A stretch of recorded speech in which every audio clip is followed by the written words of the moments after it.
Hobby کے لیے Kate پالنا، میں نے سنا تھا کہ بلی پالنا سنت ہے، کیا شوق کے لیے بلی پال سکتے ہیں؟ بلی پالنا جائز عمل ہے کیونکہ پاک جانور ہے، ناپاک نہیں ہے، اس کا تھوک بھی پاک ہے، لیکن ترغیبی عمل نہیں ہے، یہ ترغیب حلال جانوروں کی ہے کیونکہ اس سے لوگوں کو فائدہ ہوتا ہے، خوراک سستی ہو جاتی ہے، مرغیاں پالیں گے انڈے ملیں گے، حدیث میں آتا ہے مرغے کو برا مت کہو کیونکہ وہ اذان کے لیے جگاتا ہے، نماز کے لیے جگاتا ہے۔ تو پھر انبیاء نے بکریاں چرائی ہیں، تمام پیغمبروں نے، تو اس لیے حلال جانوروں کو کے پالنے کو تو اپریشیٹ کیا جائے گا۔ حرام جانور بس آپ کا شوق ہے تو ٹھیک ہے، لیکن کوئی فضیلت نہیں ہے اس کی۔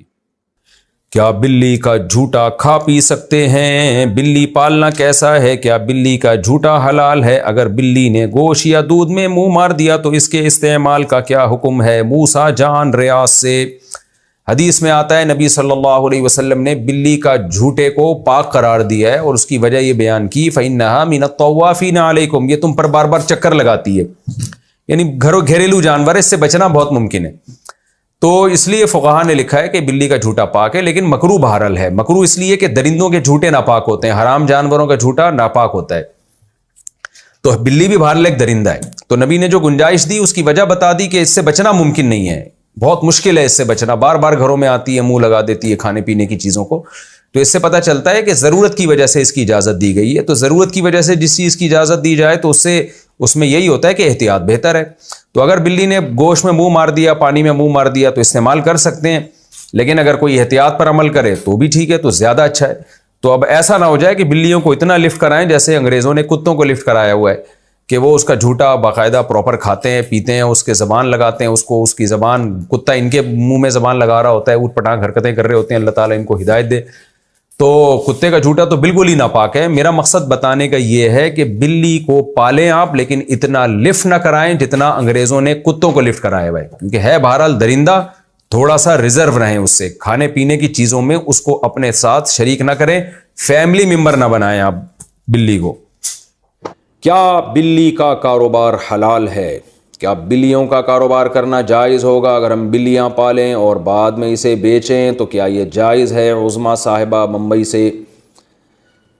دیکھیے جائز تو ہے مگر مکروہ ناپسندیدہ ہے۔ نبی صلی اللہ علیہ وسلم نے بلی کے جو اجرت ہے، یعنی بلی کو آپ فروخت کر کے جو اس کا ثمن حاصل ہوتا ہے، اس کو آپ صلی اللہ علیہ وسلم نے اس کو ناجائز قرار دیا ہے۔ تو جمہور علماء وہاں جو کہتے ہیں کہ آپ صلی اللہ علیہ وسلم نے اس کو پسند نہیں کیا، اس سے مراد کراہت تنزیہی ہے، یعنی حرام۔ بعض علماء تو حرام ہونے کے قائل ہیں، لیکن جمہور علماء کہتے ہیں کہ وہاں مراد جو نبی نے منع کیا ہے، یعنی بلی کے جو قیمت ہے اس کو کھانے سے، تو یہ ممانعت حرام کے درجے میں نہیں ہے بلکہ کراہت تنزیہہ کے درجے میں، دوسرے دلائل کی روشنی میں۔ اس کی وجہ ہے کہ بلی کا جھوٹا حلال ہے، جھوٹا پاک ہے بلی کا، تو وہ ناپاک جانور نہیں ہے، تو اس لیے اس کے ناجائز ہونے کی اور کوئی وجہ نہیں ہے۔ البتہ اس حدیث کی روشنی میں بعض علماء کہتے ہیں کہ حرام ہے، لیکن جمہور علماء کہتے ہیں کہ مکروہ تنزیہی ہے۔ مکروہ تنزیہی کا مطلب ہوتا ہے اوائڈ کرنا، بچنا بہتر ہے۔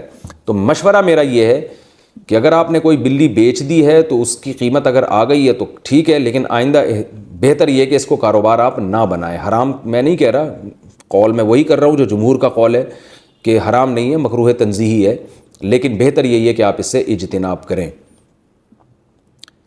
حلال جانوروں کا کاروبار کیا کریں، اس میں برکت ہوتی ہے، اس میں لوگوں کو فائدہ ہوتا ہے۔ بلیاں اگر معاشرے میں پھیلیں گی تو اس سے پبلک کو کیا فائدہ ہے؟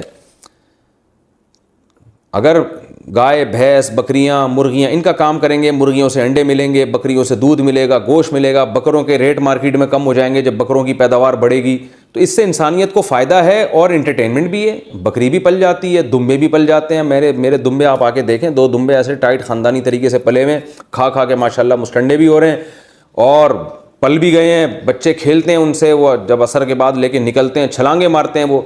تو اگر آپ کو تفریح کرنی ہے تو وہ دمبوں سے بھی ہو سکتی ہے، گائے سے بھی ہو سکتی ہے۔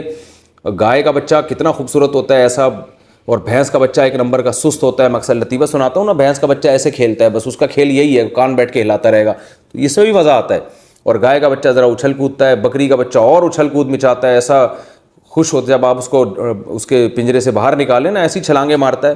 تو حلال جانور پالیں، یہ کتے بلی جو ہے نا یہ مناسب نہیں ہے پالنا، یعنی کاروبار کرنا۔ پل جائے بلی تو ٹھیک ہے، کوئی ممانعت نہیں ہے، لیکن یہ کہ کاروباری اگر کرنا ہے تو ان چیزوں کا کریں جن کے گوشت میں، جن کے انڈوں میں، جن کے دودھ میں اللہ نے برکت رکھی ہے۔ آپ صلی اللہ علیہ وسلم نے فرمایا مرغے کو برا مت کہو، لا تسبوا الدیک فإنہ یؤذن للصلاۃ، وہ اذان کے لیے جگاتا ہے، نماز کے لیے جگاتا ہے تمہیں۔